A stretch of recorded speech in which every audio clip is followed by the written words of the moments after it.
Section 1. Introduction. The Unimolecular Elimination Paradigm. Having explored the forceful, concerted nature of E2, we now examine its more patient counterpart, the E1 reaction, or unimolecular elimination. In the architecture of organic transformations, E1 represents a shift away from base-controlled reactivity, while E2 is driven by the strength of an attacking base. E1 is dictated primarily by the intrinsic stability of the substrate and its ability to ionize. The numeral 1 defines the kinetic heart of the process. It signifies that the rate-determining step involves only a single molecular species. Despite the presence of a base in the final stage, the laboratory rate law reveals a first-order relationship. Under classical E1 conditions, the external base does not appear in the rate law, because elimination occurs only after ionization has already taken place. The reaction, therefore, depends mainly on how readily the substrate forms a carbocation ion. The E1 pathway is a stepwise journey, characterized by a kinetic bottleneck in which the molecule must first fragment before elimination can occur. Importantly, E1 does not occur in isolation. It shares the same carbocation ion intermediate as the SN1 reaction, and the two mechanisms compete continuously. Section 2. The stepwise mechanism, ionization, and the carbocation ion. The E1 mechanism proceeds in distinct stages. It begins with the same slow step as the SN1 reaction, spontaneous heterolysis of the carbon-leaving group bond. In this rate-determining step, the leaving group departs with the bonding electrons, producing a carbocation ion. The carbon rehybridizes to a trigonal planar sp2 geometry with an empty p orbital. This carbocation ion is a discrete intermediate, a local minimum on the energy surface. Its formation provides the molecule with a brief moment of structural freedom before the final elimination occurs. The second step differentiates elimination from substitution. Rather than nucleophilic attack, a base removes a neighboring beta hydrogen. The electrons from the CH sigma bond collapse into the empty p orbital, forming the carbon-carbon pi bond. On an energy diagram, E1 therefore typically shows two barriers, with ionization as the dominant activation barrier. Section 3. The leaving group, the silent partner in ionization. Because the rate-determining step is ionization, the leaving group plays a decisive role. The reaction cannot proceed efficiently unless the substrate can fragment into ions. Good leaving groups are weak bases, conjugate bases of strong acids, such as iodide, bromide, or sulfonates like tosylate. Their ability to stabilize negative charge lowers the ionization barrier and accelerates both E1 and SN1 pathways. Section 4. Substrate effects, stability as the driver. In the E1 landscape, the carbocation ion governs reactivity. Anything that stabilizes the carbocation ion accelerates the reaction.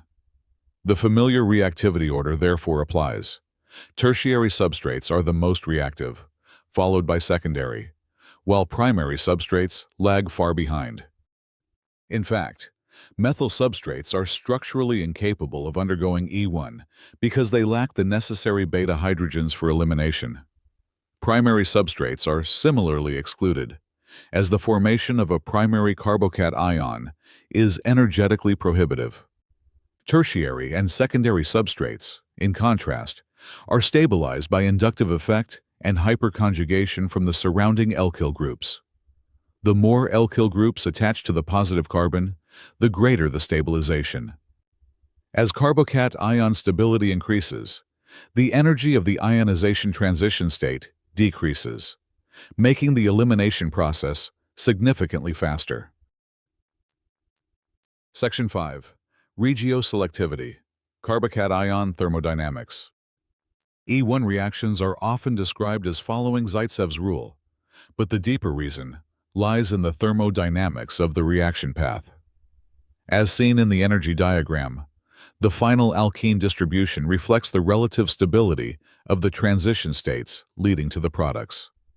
Since the deprotonation step follows the formation of a stable carbocation, the pathway leading to the more substituted alkene has a lower activation barrier.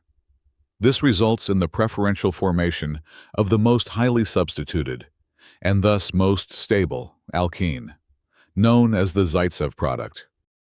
Furthermore, E1 reactions generally favor the E isomer over the Z isomer to minimize steric repulsion between bulky groups.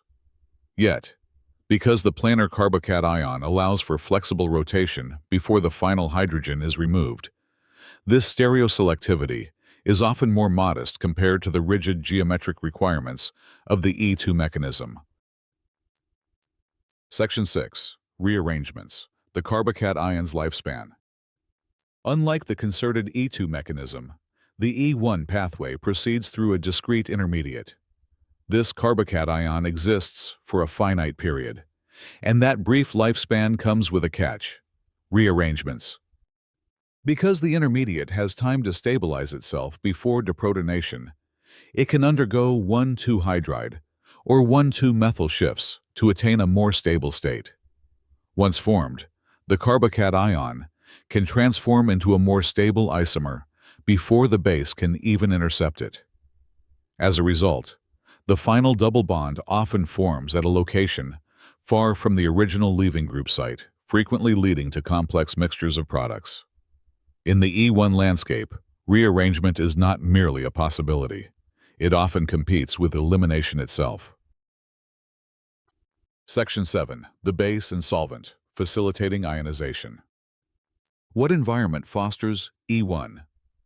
The reaction requires conditions that prioritize ionization over direct attack. If a strong base were present, a concerted E2 reaction would outcompete the ionization pathway. Therefore, the unimolecular pathway typically prevails in the absence of strong bases, using weakly basic solvents like water or alcohols.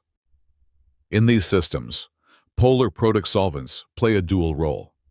They are essential to solvate and stabilize both the developing carbocation and the departing leaving group. By lowering the energy of the first transition state, these solvents facilitate the formation of the intermediate that E1 and SN1 share. Section 8. Temperature, the entropy lever. Because SN1 and E1 share a common carbocation intermediate, solvent alone cannot determine the final outcome. Temperature now biases the competition between substitution and elimination. Elimination produces an additional molecule and therefore carries a greater entropy increase than substitution. As temperature rises, the T-delta S contribution to free energy becomes more significant, making elimination increasingly favorable relative to SN1. In unimolecular reactions, heat does not change the mechanism. It changes the product distribution. In summary, the E1 mechanism is a stepwise unimolecular elimination that proceeds through the formation of a carbocation intermediate. To predict or promote an E1 pathway, focus on 4 conditions that favor ionization. First, the substrate. Choose tertiary or stabilized secondary structures. Because carbocation formation is the slow step, the reaction rate is controlled by how stable that cation can become. Second, the base. E1 is favored when a strong base is absent. Under these conditions, the molecule has time to ionize instead of undergoing a rapid E2 reaction. Third, the solvent. Use ionizing, polar protic environments such as water or alcohol. These solvents stabilize both the developing carbocation and the leaving group, lowering the barrier to ionization. Fourth, the leaving group. A good leaving group greatly facilitates the reaction because the rate-determining step is bond cleavage into ions. Even when these factors are satisfied, the reaction does not follow strict geometric rules. The planar carbocation can rotate and may rearrange before elimination occurs. As a result, Product distribution reflects carbocation stability first and alkene stability second, usually giving the more substituted alkene, but often as a mixture of stereoisomers.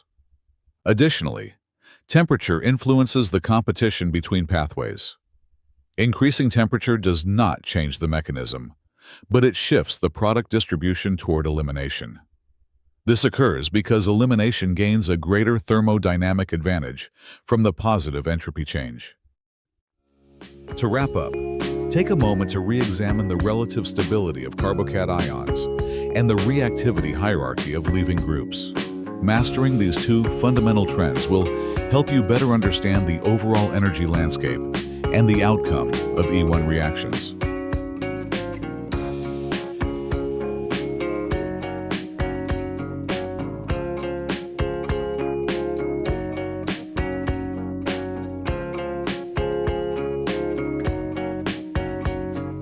If this video was helpful, we'd really appreciate it if you could share it with others.